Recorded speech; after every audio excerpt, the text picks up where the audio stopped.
Herbal kisses combo release பண்ணிருக்கோம். அகத்தன் மல்லியில ரொம்ப நாளைக்கு அப்புறம் அகத்தன் மல்லியில காம்போ ரிலீஸ் பண்ணிருக்கோம். அது பெஸ்ட் பிரைஸ்க்கு பெஸ்டான ப்ராடக்ட்ஸ் கொடுத்திருக்கோம். கண்டிப்பா ட்ரை பண்ணி பாருங்க.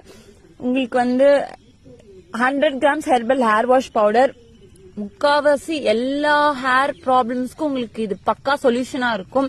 பிரீமியமான பன்னீர் ரோஸ் ஹைட்ரோஸ்ல பெஸ்ட் பிரைஸ்க்கு கொடுத்துட்டு இருக்கோம். அடுத்தது பாத்தீங்கன்னா குளியல் பொடி. காலையில குளிச்சுட்டு போனீங்கன்னா ஈவினிங் வரைக்கும் அந்த ஃப்ரெஷ்னஸ் சூப்பரா இருக்கும். அதுக்கப்புறம் எப்பயுமே ஃபாஸ்ட் மூவிங்கா இருக்கிற ரோஸ்மேரிங்க, இது மல்டிபிள் வேஸ்ல யூஸ் பண்ணலாம். அதே மாதிரி இந்த வெட்டி வேருமே ரொம்ப எக்ஸலண்டான ப்ராடக்ட். இதையும் மல்டிபிள் வேஸ்ல யூஸ் பண்ணலாம். இதெல்லாம் சேர்த்து ஒரு காம்போ கொண்டு வந்திருக்கோம். இந்த காம்போ ஆகஸ்ட் 3ல இருந்து ஆகஸ்ட் 5 வரைக்கும் தான் இருக்கும். கண்டிப்பா புக் பண்ணிக்கோங்க. இந்த பிரீமியமான ப்ராடக்ட்ஸ் யூஸ் பண்ணி பாருங்க. ரொம்ப பெஸ்ட் பிரைஸ்ல கொடுக்குறோம். அதுதான் ரொம்ப இம்பார்ட்டன்ட்.